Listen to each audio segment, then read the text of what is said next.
ఒకరిని దీవించి ఒకరిని తోసివేసే దేవుడు కాదు. ఆయనకి అందరూ సమానమే.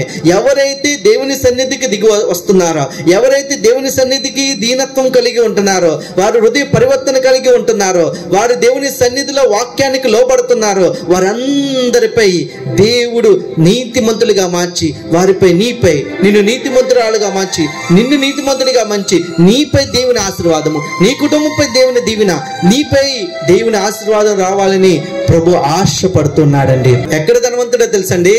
ఆయన ఐశ్వర్యం ఎలాంటిదంటే పరలోకంలో మహాలోకాల పైన, భూమికి మనం ఒక ఆకాశం చూస్తున్నాము కానీ ఉన్నత శిఖరములో దేవుడు కృప ఆసనం ముందు కూర్చుంటే ఆయన పరలోకానికి రోడ్డు ఏటేసాడంటే బంగారంతో వేసాడండి. హల్లెలూయా. ఈరోజు నీ దగ్గర ఉన్న చిన్న బంగారం ఎక్కడ దాస్తావండి? నీ బీరోలో దాస్తావు, అవునా కదా? ఆయన ఏం చేశాడంటే నీ కోసము పరలోకం నువ్వు అడుగు పెట్టగానే నువ్వు ఎలాగైనా దేని మీద నడవాలంటే బంగారపు వీధుల్లో నడుస్తావని ప్రభు వేసేసాడు. హల్లెలూయా.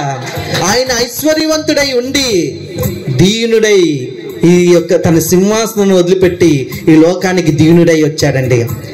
ఆయనే తగ్గించుకొని దిగి వచ్చినప్పుడు నిన్ను నువ్వు తగ్గించుకోలేవా?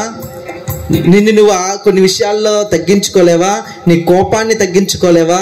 నీ స్వభావంలో ఉన్న వేషధారను తీసివేయలేవా? లేదంటే నీ వాక్యానికి లోపడలేని తనాన్ని నువ్వు తగ్గించుకొని దేవుని సన్నిధిలోకి రాలేవా? అవన్నీ వస్తే ప్రభు కూడా తప్పకుండా నిన్ను దీవిస్తాడండి. హల్లెలూయా, హల్లెలూయా. ఆయన ఐశ్వర్యవంతుడై దీనుడై ఈ లోకానికి దిగి వచ్చాడు. ఎందుకంటే నీ పేదరికంలో నిన్ను పైకి లేపి ఐశ్వర్యవంతుడిగా చేయడానికి. గట్టిగా చప్పట్లు కొడదామా?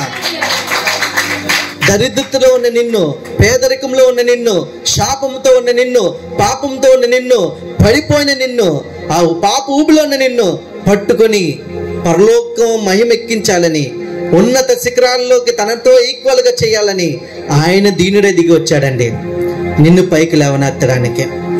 ఈరోజు ప్రియమైన దేవుని సంగమా, ప్రభువు అంత ప్రేమిస్తున్నాడు సంఘాన్ని.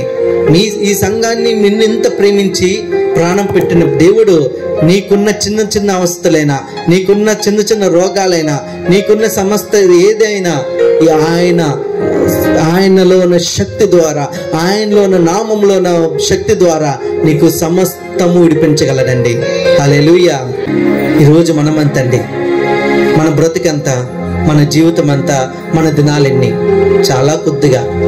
సంగమా, చాలా కొద్దిగా. ఈ చిన్న కొద్ది కాలంలో కోపాలు, తాపాలు, అసూయ, ద్వేషాలు, లేదంటే ఇవన్నీ చెత్త చెదారము అవన్నీ పక్కన పెట్టేస్తే, దేవా నీ సన్నిధిలోకి నేను వచ్చేస్తున్నాను ప్రభు అని ఆయన రెక్కల క్రింద, ఆయన బాహుబలం కింద దీనుడై విరిగి నలిగి కలిగి ఉంటే ఆయన పట్టుకొని ఆ వ్యక్తిని పైకి లేపుతాడు.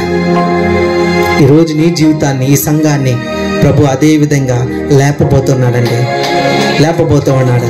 నీ జీవితాన్ని, నీ చరిత్రను మార్చగలవాడు, నీ బ్రతుకునే మార్చగలవాడు నజరేయుడైన యేసుక్రీస్తు. ఈ చిన్న వాక్యము